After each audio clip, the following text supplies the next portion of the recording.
Hello everyone, my name is Austin from Marin Acura, and today I'll be showing you guys a tutorial on how to use the Apple CarPlay in your 2019 Subaru WRX.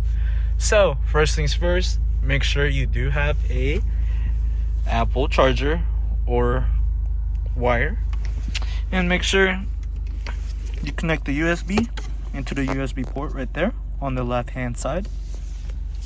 Once you do, of course, make sure you plug the other end onto your phone. And once we do that, and once you give it a couple seconds, it will connect into Apple CarPlay. So, how to navigate around Apple CarPlay. So, first things first, it's gonna pop up on the main menu is your apps, your basic apps such as phone, music, maps, messages, Apple Music, the Subaru. The Subaru app basically puts you back into the Subaru infotainment system. And if you want to go back to Apple CarPlay, of course, click on the Apple CarPlay mode. And then we got podcasts, news, audiobooks, settings, such as all that stuff.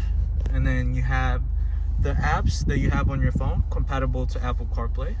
So anything that's compatible for the Apple CarPlay, it will pop up here.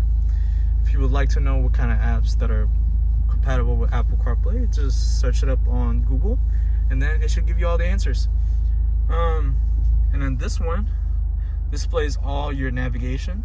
So if you could plug in your navigation right there, voice, your Apple Music, and your Google Maps. So you can see everything all at once.